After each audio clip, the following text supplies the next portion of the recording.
사도행전 1장 3절 말씀 함께 읽겠습니다. 시작. 그분께서 순환을 받으신 뒤에 또한 자신이 살아계심을 절대 확실한 많은 증거들로 그들에게 보여주시고 40일 동안 그들에게 보이시며 하나님의 왕국에 관한 것들을 말씀하시고. 아멘. 말씀을 위해서 함께 기도하겠습니다. 하나님 아버지, 이 시간 하나님의 백성들이 또 이 자리에 모였습니다.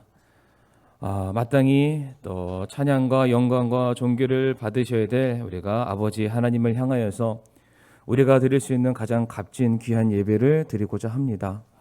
이 시간 또 저희들 이 세상에서 들을 수 없는 달고 오묘하며 우리의 영혼을 살리는 하나님 영의 양식, 생명의 말씀을 듣게 하여 주옵시고 그 말씀으로 새 힘 얻고 소망 얻으며 하나님 이 더럽고 추악한 이 죄 많은 세상에서 우리가 하나님 구별되고 하나님 정말로 이 세상의 빛과 소금 역할을 능히 감당하는 거룩한 주의 백성들로 살아가게 도와주시옵소서.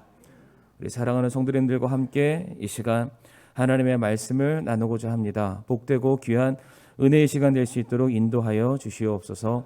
예수님의 이름으로 기도를 드립니다. 아멘. 오늘은 사도행전 1장 3절의 말씀을 통해서 부활의 증인이라는 제목으로 함께 말씀을 나누고자 합니다. 이제 계속되는 사도행전 강해 반석행전의 말씀이 진행이 되어 가고 있습니다.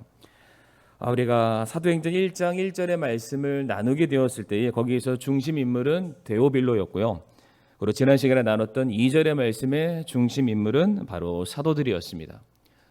이들의 둘 다 공통점이 하나 있다면은 그것은 바로 예수님을 통해 그들의 인생이 변화되었다라는 것을 우리가 말씀드릴 수 있습니다.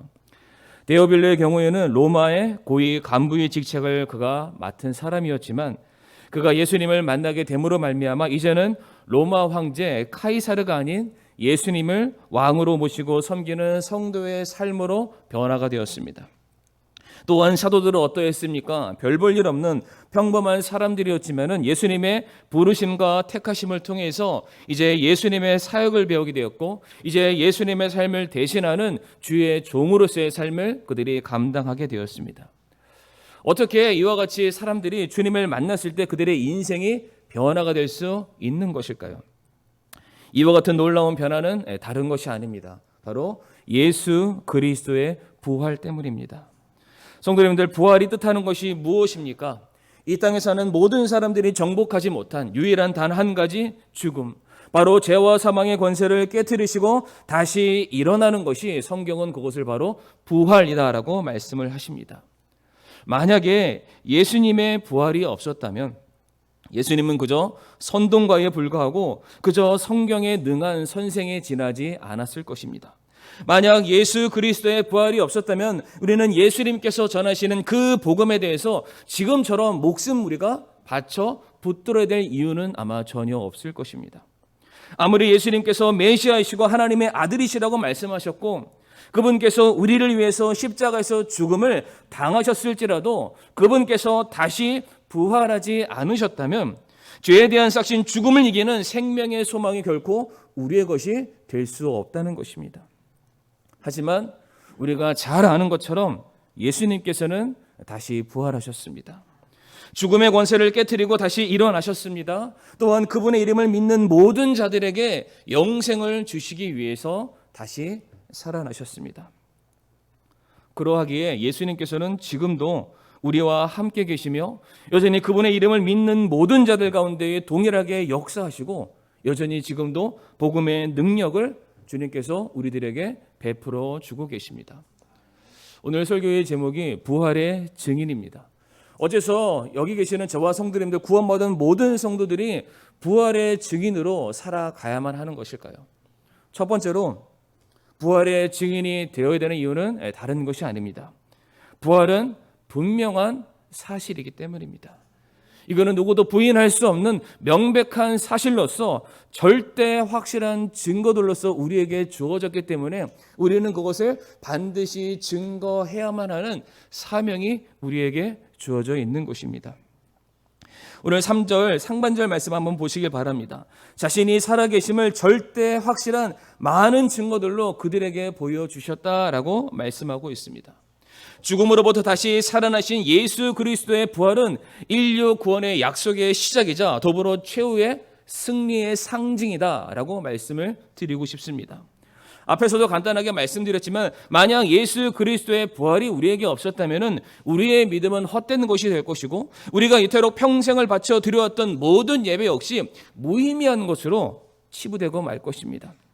하지만 예수 그리스도의 부활은 분명한 사실이며 확실한 증거가 우리에게 있습니다. 첫 번째로 어떠한 증거가 있냐면 예수 그리스도의 부활에 대해서 성경은 이것을 밝히 증거하고 있습니다. 너무나도 많은 말씀들이 있지만 그중에서 몇 구절만 우리가 이 시간에 함께 나누길 원하는데요. 첫 번째로 히브리서 11장 18절에서 19절의 말씀이 되겠습니다. 이 아들에 관하여서는 그분께서 전에 이르시되 이삭 안에서 내 씨가 부름을 받으리라 하셨느니라. 하나님께서 심지어 죽은 자들로부터 능히 그를 일으키실 줄로 생각하였으므로 또한 그는 죽은 자들로부터 그를 모형으로 받았느니라 라고 말씀하십니다. 창세기에서부터 아브라함이 그 아들 이삭을 바치는 사건을 통해서 성경은 예수 그리스도의 부활에 대해서 이미 언급을 하고 있습니다. 이삭의 그의 삶을 통해서 그가 번제단에 죽기까지 아무런 저항 없이 아버지의 뜻에 순종하는 바로 그 모습이 십자가의 고난을 받으시고 묵묵히 올라가시는 예수 그리스도의 모습을 우리들에게 충분히 보여주고 있습니다. 또한 그 어린 이삭이 자기를 태울 그 나무를 그가 지고 그 산 위에 올라갔던 바로 그 모습이 바로 예수 그리스도께서 십자가를 짊어지시고 골고다 언덕으로 올라가셨던 그 모습을 우리는 충분히 살펴볼 수 있다는 것입니다. 또한 이삭을 대신하여 바쳐진 그 순양이죠. 이 세상죄를 지고 가시는 하나님의 어린 양 예수 그리스도의 대속의 죽으심도 우리는 충분히 발견할 수 있습니다. 또한 마태복음 12장 40절의 말씀 보게 되면 요나가 밤낮으로 사흘 동안 고래 뱃속에 있었던 것 같이 사람의 아들도 밤낮으로 사흘 동안 땅의 심장부에 있으리라 라고 말씀하셨습니다. 고래 뱃속에서 3일 동안 갇혀 지냈던 요나의 사건을 우리 성도님들 잘 아실 겁니다. 죽음으로부터 부활한 요나의 모습은 정확하게 예수 그리스도께서 죽음으로부터 부활하셨음을 너무나도 명명백백하게 우리에게 가르쳐 주고 있습니다.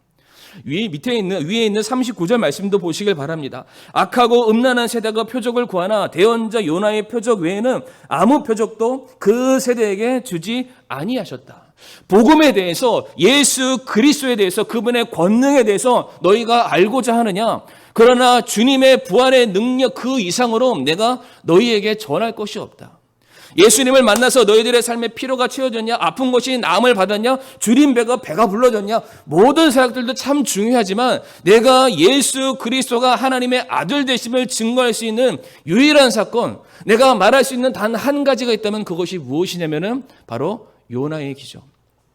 죽음에서 다시 살아나신 이가 바로 예수 그리스도의 앞으로 감당하실 그분의 사역이 될 것이다. 이것만 내가 전하겠다라고 말하고 있습니다. 정확히 요나의 사건을 통해서 예수 그리스도의 부활하심이 이미 우리들에게 밝히 보여졌습니다. 또한 시편 16편 8절에서 10절의 말씀이 되겠습니다. 내가 주를 항상 내 앞에 모셨나니 그분께서 내 오른편에 계심으로 내가 흔들리지 아니하리로다. 이러므로 내 마음이 기쁘고 내 영광이 즐거워하며 내 육체도 소망 중에 안식하리니 이는 주께서 내 혼을 지옥에 남겨두지 아니하시고 주의 거룩한 자가 썩음을 보지 아니하게 하실 것이기 때문이니라. 물론 다윗의 고백입니다. 하지만은 다윗은 이러한 삶을 살지 않았습니다. 다윗은 앞으로 오실 메시아 예수 그리스도를 그의 마음속에 꿈꾸고 주님께서 주시는 그 영감으로 말미암아 이와 같은 시편의 글을 적게 되었던 것입니다.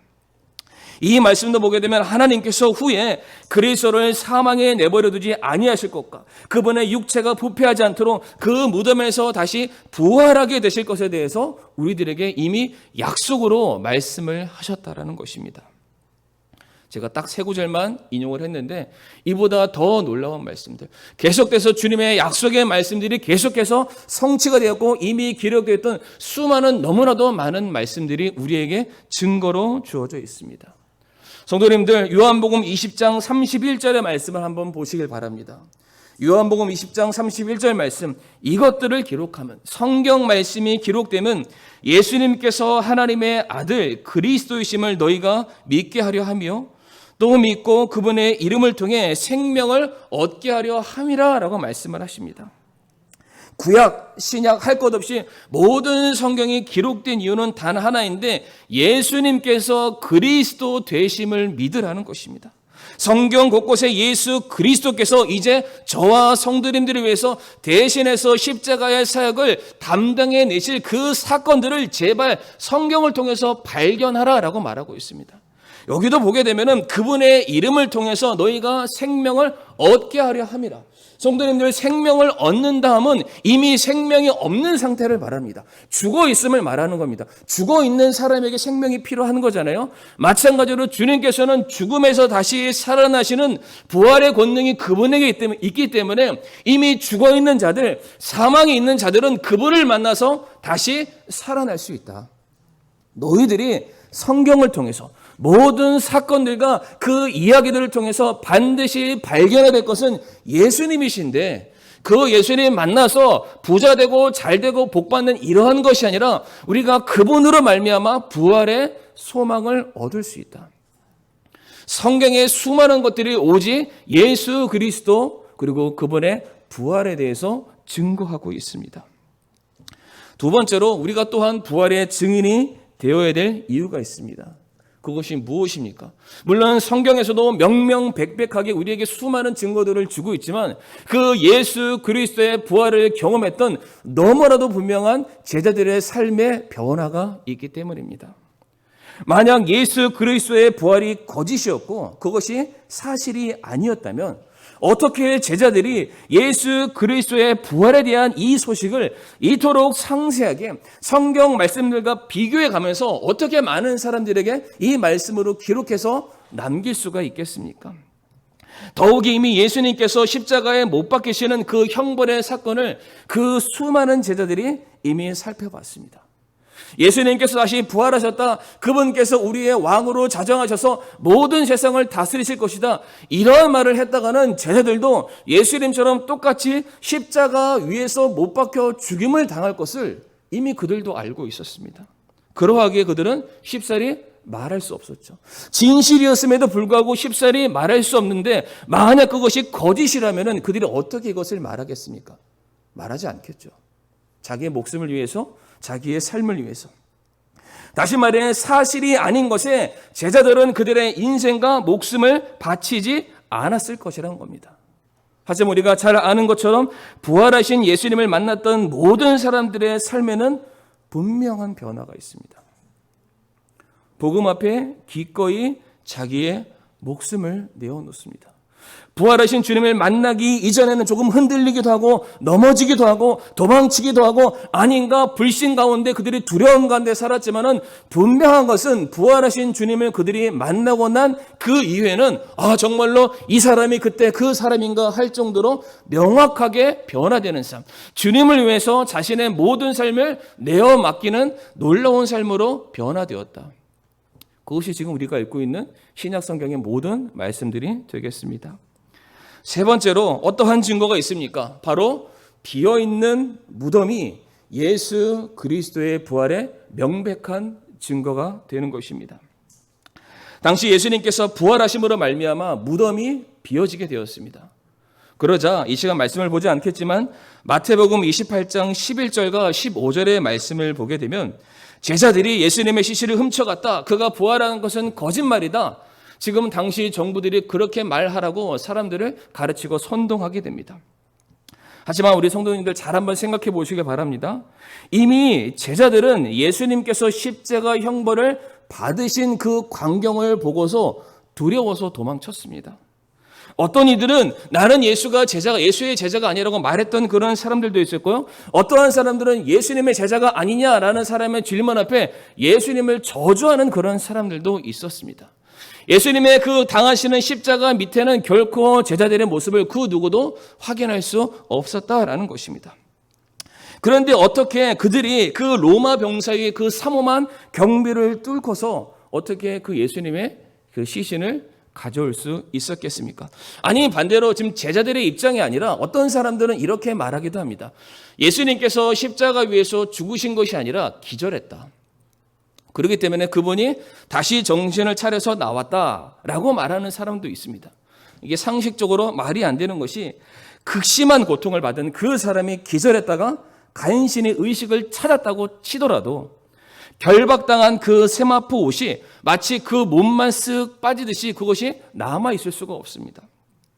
뿐만 아니라 그 연약한 그 몸으로 무덤을 가로막고 있는 커다란 그 바위를 굴릴 수 있는 힘조차 그에게 없었을 것입니다.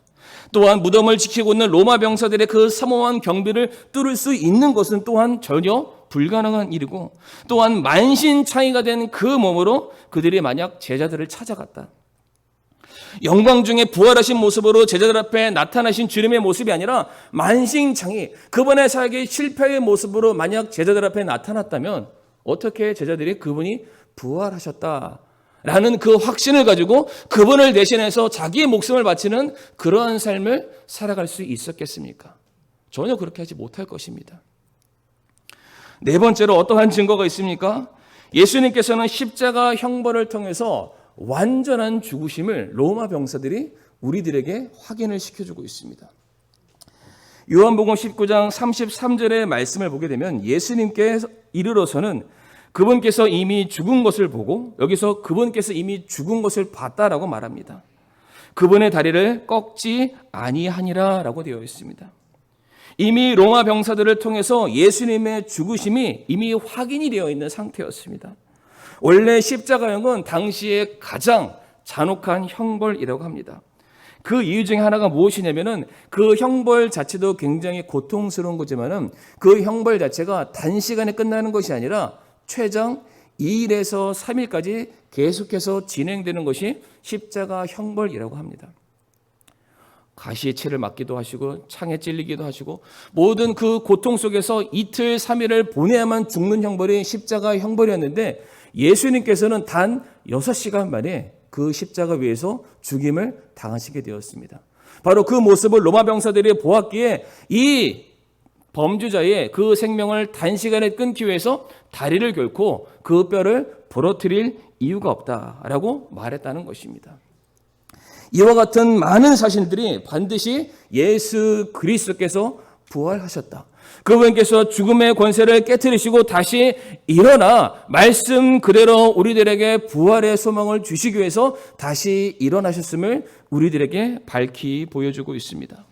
바로 이와 같은 놀라운 부활의 증거들로 말미암아 이제 그분을 따랐던 제자들의 삶과 목적과 동기가 완전히 새롭게 바뀌게 되었다는 것입니다. 사실 우리가 지난 시간에도 살펴봤지만 제자들은 단순히 배우는 사람들이었습니다. 학습자였습니다. 그냥 예수님께서 어떻게 사시는지를 보고 감상하고 느끼는 사람들이 제자 마데테스였습니다. 그런데 이제 그들이 배우는 삶, 학습자의 삶에서 이제 한 단계 더 성장하여서 보내어짐을 받는 삶을 된 것. 이제 하나님의 사도로서, 주님의 사도로서 복음을 증거하는 그 삶의 놀라운 전환점이 어디서부터 시작되었습니까? 바로 부활하신 예수 그리스도를 그들이 목격했기 때문입니다. 부활의 권능으로 인해 자신들이 배웠던 모든 말씀들이 이제 너무나도 명명백백한 사실임을 그들이 알게 되었을 때, 이제 모든 인간들이 가장 두려워하는 죄와 사망의 문제가 해결됨을 그 제자들이 몸소 체험하게 되었을 때에, 목격하게 되었을 때에 이제 그들의 삶이 완전히 변화가 되었다는 것입니다. 성도님들, 사도들은 그렇게 특별한 사람이 아니었습니다. 평범한 사람들이었습니다. 학식이 있는 자들도 아니었고 배경이 좋은 사람들도 아니었고 재산이 많은 사람들도 아니었고 배우지 못한 너무나도 지극히 평범한 평균 이하의 삶을 살았던 사람들이 바로 제자들이었습니다. 그럼에도 불구하고 그와 같은 자들이 증거한 예수 그리스도에 대한 증언은 지금 2000년이 지난 이 시간에도 여전히 유지하고 여전히 능력을 발휘하고 있고 오늘날도 죽어가는 영혼을 살리는 엄청난 생명력을 가진 복음의 능력으로 우리 앞에 여전히 그 힘을 발휘한다는 것입니다. 이것이 어떻게 가능하겠습니까? 그 부활의 사실이 진실이기 때문입니다. 예수님의 다시 사심이 진실이기에 제자들은 그 진실을 위해서 목숨을 걸 수가 있었던 것입니다. 다시 사신 주님을 그들의 눈으로 똑똑히 배웠고 다시 그분을 만날 것이라는 확신이 그들에게 있었기 때문에 그 제자들, 그 사도들은 원형 경기장의 사자의 밥이 되을지언정 그리고 내가 십자가에 못 박혀 죽임을 당하는 똑같은 그 순교와 희생이 내 삶에 있을지언정 나도 내가 믿는 예수 그리스도처럼 동일하게 내가 죽지 않고 살 거라는 그 명확한 확신과 믿음이 그들로 말미암아 놀라운 삶의 변화를 이끌게 되었다라는 것입니다. 이 자리에 계시는 우리 사랑하는 성도님들에게도 부활에 대한 분명한 확신과 믿음이 있으십니까? 부활에 대한 소망으로 우리 성도님들 살아가고 계십니까? 그렇다면 우리는 이제 부활의 증인으로서 우리들의 삶을 살아가야 할 것입니다. 두 번째로 성도님들 오늘날 우리는 그렇다면 과연 어떠한 모습으로 예수 그리스도의 부활을 경험하게 됩니까? 2000년 전 제자들은 그때 당시 그들의 눈으로 예수님의 부활하심을 목격했기 때문에 그들은 분명한 증거를 가지고 목숨 바쳐 사명자의 삶을 살았다 한다면 지금 2000년이 지난 지금 우리가 믿지 못하는 것은 아니지만 우리는 어떻게 예수 그리스도의 부활을 우리가 경험하고 확신할 수 있는 것입니까? 그것은 다른 것이 아니라 바로 주님의 살아있고 능력 있는 권위의 말씀을 듣게 되었을 때에 우리는 살아계신 주님, 부활의 주님을 경험하게 됩니다. 히브리서 4장 12절 말씀에 하나님의 말씀은 살아있고 권능이 있으며 양날 달린 어떠한 검보다도 예리하여 혼과 영과 및 관절과 골수를 찔러 둘로 나누기까지 하고 또 마음의 생각과 의도를 분별하신다라고 말씀을 하고 있습니다. 성도님들, 하나님의 말씀은 살아있습니다. 하나님의 말씀에는 생명력이 있습니다. 바로 그 말씀이 육신을 입고 이 땅에 내려오신 분이 바로 예수 그리스도이십니다. 예수님께서는 2000년 전에는 살아계시나 지금은 살아계시지 않는 분이 아니시라 지금도 여전히 살아계셔 우리에게 말씀하고 계시고 그 말씀을 통해서 우리들의 마음과 뜻과 생각과 의도를 분별하시고 여전히 우리를 가르치시는 우리의 전능하신 주 하나님이십니다. 우리는 말씀을 들을 때 회개하지 않을 수가 없습니다. 우리는 말씀을 들을 때 돌이키지 않을 수가 없습니다. 우리는 말씀을 들을 때 그 말씀을 붙잡고 주여 나를 제발 도와주세요 라는 말을 하지 않을 수가 없는 것입니다. 만약 그 말씀에 생명력이 없다면 그 말씀을 전하시는 자가 더 이상 살아있지 않다면 죽어있는 말씀이라면 우리가 대체 그 말씀을 듣고 믿고 소망해야 될 이유가 어디에 있겠습니까? 그러나 우리가 그 말씀을 듣게 되었을 때 하나님의 말씀을 들었을 때에 성도님들의 마음이 뜨거워지는 것, 내 삶이 나도 모르게 변화되는 것, 그 말씀 앞에 무릎 꿇게 되는 것, 그 말씀을 내 삶의 소망으로 붙들며 살아가게 되는 것, 다른 것이 아닙니다. 비록 우리 눈에 가시적으로 주님께서 보이지는 않지만은 그 주님께서 지금 내 앞에서 나를 향한 사랑의 메시지를 지금도 전해주고 계시기 때문에 그 말씀의 권능을 붙들고 살아가려고 지금도 나를 훈계하시기 때문에 우리가 그 말씀 앞에 나도 모르게 자연적으로 반응을 하게 된다는 것입니다. 성도님들, 한 가지 성경의 예를 말씀드리고 싶은데 누가복음 24장에 가보게 되면은 엠마오로 돌아가는 두 명의 제자가 등장을 하게 됩니다. 그들은 예수님께서 십자가에 못 박혀 죽으시는 그 장면에 대한 소식을 듣고 이제 더 이상 우리에게는 희망이 없구나. 내가 모셨던 그 스승이, 그 선생이 메시아인 줄 알았는데, 하나님의 아들인 줄 알았는데 어떻게 메시아라는 분이, 하나님의 아들이라는 분이 저렇게 하나님의 저주를 상징하는 십자가에서 죽으실 수가 있어. 끝났다. 자기가 떠나왔던 그 고향으로 다시 돌아가게 됩니다. 그런데 마침 그들이 돌아간 그날을 어떤 날이라고 성경에 말하고 있냐면 누가복음 24장 7절 말씀에 이르시기를 사람의 아들이 반드시 죄인들의 손에 넘어가 십자가에 못 박히고 셋째 날 다시 일어나야 하리라 하셨느니라. 이게 무엇입니까? 제자들이 떠난 날이 바로 예수님께서 부활하신 날이었습니다. 그런데 그들이 그 소식을 듣지 못했습니다. 알지 못했습니다. 아마 그들의 마음속에 그냥 예수님은 죽었어. 더 이상 복음의 능력은 끝이 났어. 이제 내 삶은 더 이상 의지할 게 없어. 그냥 고향으로 돌아가서 잘 먹고 잘 살아야지. 그런데 주님께서는 그렇게 돌아가는 그 두 제자를 만나러 가시게 됩니다. 그런데 누가복음 24장 15절과 16절 말씀 보게 되면 그들이 주님을 알아보지 못했다라고 되어 있습니다. 그들이 함께 이야기를 나누며 의논할 때 예수님께서 친히 가까이 오사 그들과 같이 가셨으나 동행했다라고 말씀하십니다. 그들이 예수님을 봤습니까? 못 봤습니까? 봤습니다. 부활하신 주님의 모습이 내 옆에서 동일한 형상으로 똑같이 서 계셨지만 16절 말씀에 그들의 눈이 가리워져서 그분을 알지 못하더라. 부활하신 주님 옆에 서 계셨음에도 불구하고 이 제자들은 그분을 알지 못했습니다. 그들이 이미 스스로가 결단 내린 이제 예수님은 없어라는 그 생각이 부활하신 주님을 부활하신 주님으로 바라보지 못하게 만들었다는 것입니다.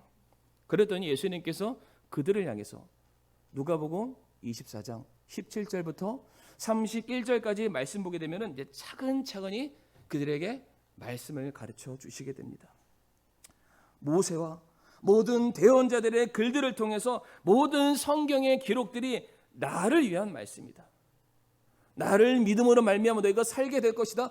부활할 수밖에 없는 그 놀라운 사실들을 제자들에게 말씀 하나하나 펼쳐가면서 이 사실이 반드시 일어나야 될 하나님의 놀라운 예언의 말씀들이었고 그 말씀들이 바로 내 삶을 통해서 성취가 되었다. 내가 바로 그 부활한 예수다라고 말해줍니다. 그랬을 때 제자들이 어떻게 반응하게 됩니까? 31절과 32절 말씀 보게 되면 그들의 눈이 열려 그들이 그분을 알아보았다. 어떻게 알아봤습니까? 처음부터 예수님을 알아봤습니까? 아닙니다. 예수님이 그들과 함께 했지만 알아보지 못했습니다. 그러나 32절 말씀에 성경 기록들을 열어주셨을 때에 말씀을 통해서 내 옆에 계신 이가 바로 부활하신 주님이시오 메시아이시오 하나님의 아들 되심을 말씀을 통해서 확인해 주게 되었을 때에 드디어 제자들의 눈이 열려서 이 옆에 계신 이가 내가 그토록 사랑하는 이요 내가 따르던 이요 내가 반드시 섬겨야 될 메시아 그리스도이심을 그들이 발견했다라고 말하고 있습니다.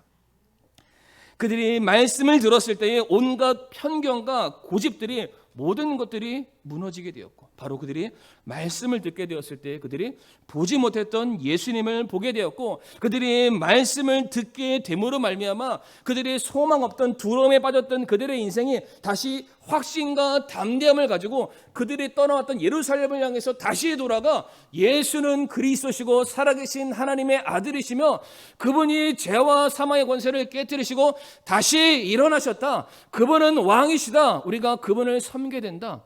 이렇게 말하는 삶으로 변화되었다는 것입니다. 성도님들 베드로는 어떻습니까? 베드로 모든 제자들 중에 가장 으뜸되는 베드로는 막달라 마리아를 통해서 예수님께서 부활했다는 소식을 먼저 들었습니다. 그래서 단걸음에 찾아가서 비어있는 무덤을 확인했습니다.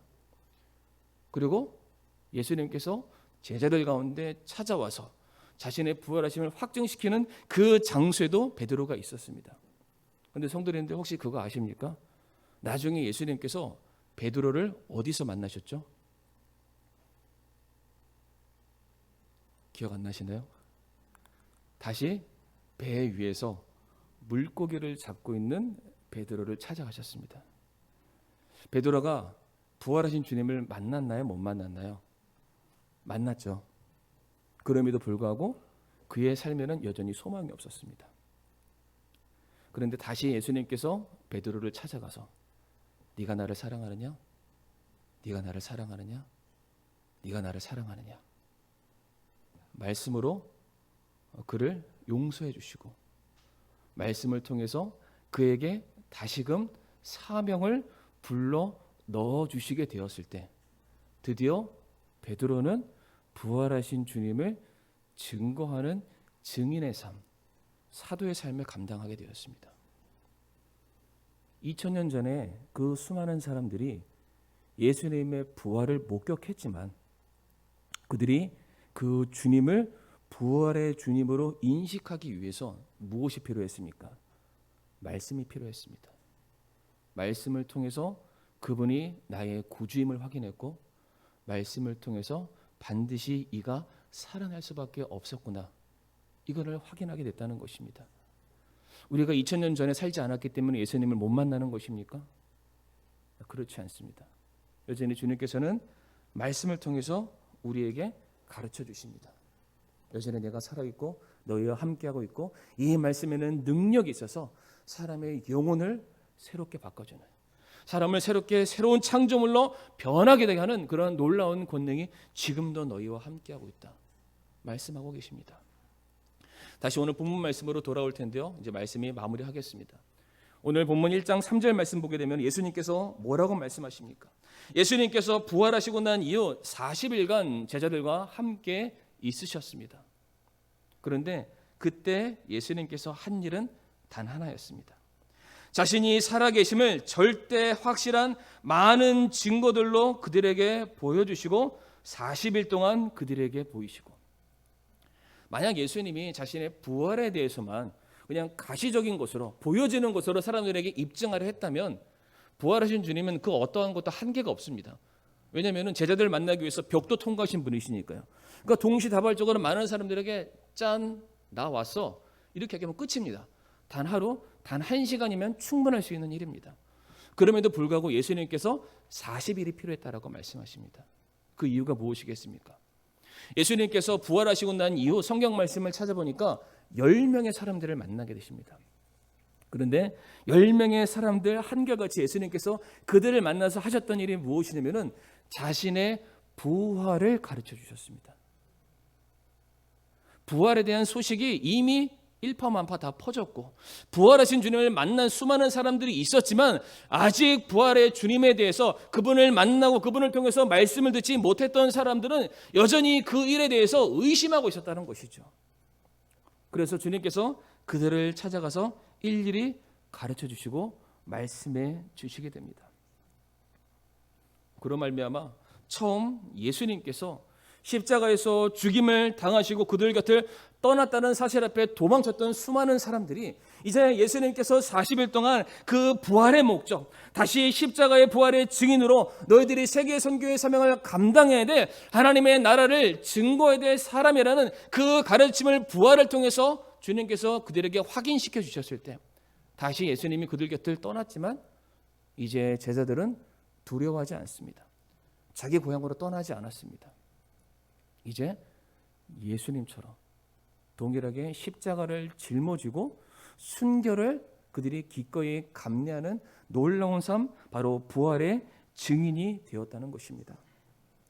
사랑하는 성도님들, 부활하신 예수님이 우리에게 주는 메시지는 이제 이 세상의 모든 불가능들은 종식되었음을 말해주는 것입니다. 누구도 해결할 수 없었던 죽음의 문제가 해결되는 것이며 이제 죄인이 거듭나 하나님의 자녀가 되는 권세를 얻게 된 것이며 이제 우리가 살아가는 삶의 소소한 문제들에 우리가 얽매여 사는 그런 삶이 아니라 이제 주님으로 말미암아 우리가 천국을 바라보며 영생을 소망할 수 있는 그런 엄청나고 대단한 존재들이 될 수 있다라는 것을 우리에게 가르쳐 주는 것입니다.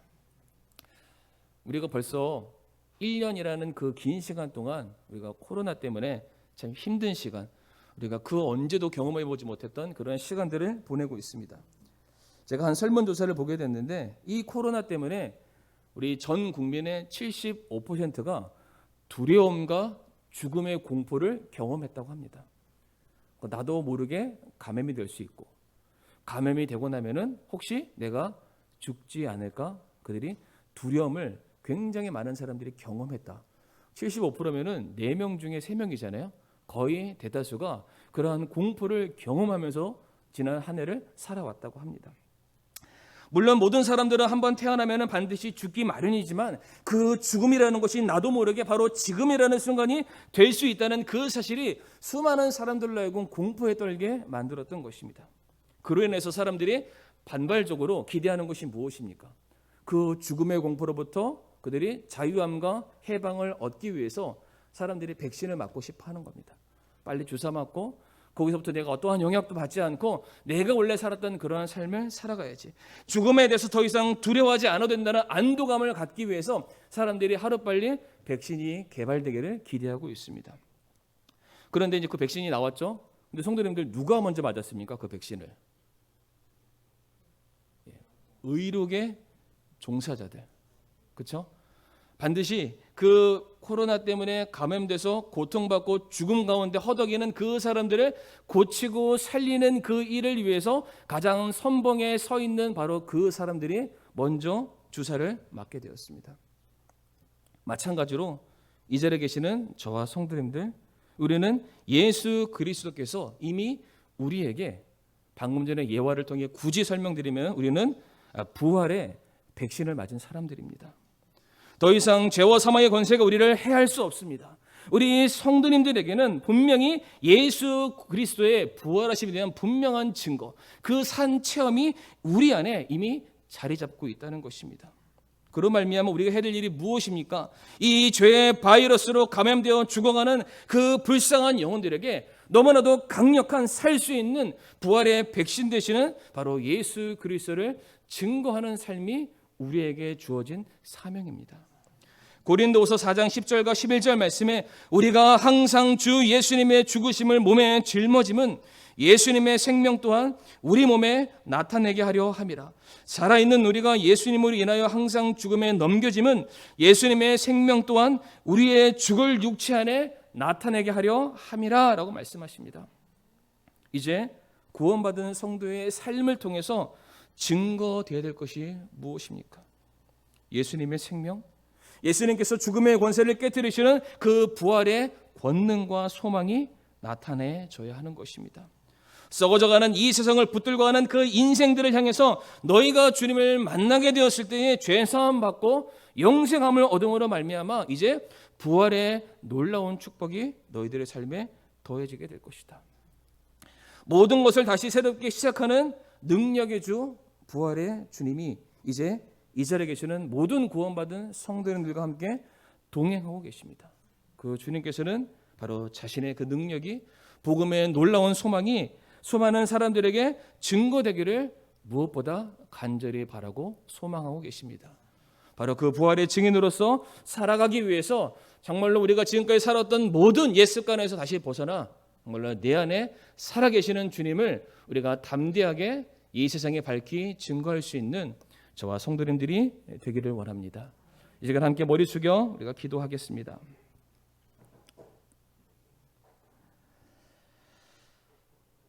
사랑하는 성도님들, 참 우리는 부족합니다. 우리가 고난을 만나면은 주춤할 때도 참 많이 있습니다. 그러나 오늘 말씀처럼 우리가 부활의 권능을 의지하며 주님께서 나와 함께 동행하고 계심을 우리가 확신함으로 우리가 참으로 그저 그런 삶이 아니라 죽음의 문제, 고난의 문제를 극복한 바로 예수 그리스도를 우리가 만난 주님을 우리가 많은 사람들에게 증거하는 삶을 살 수 있게 해달라고, 내가 부활의 증인이 될 수 있게 해달라고 우리 성도님들 이 시간 머리 숙여 잠시 기도하겠습니다.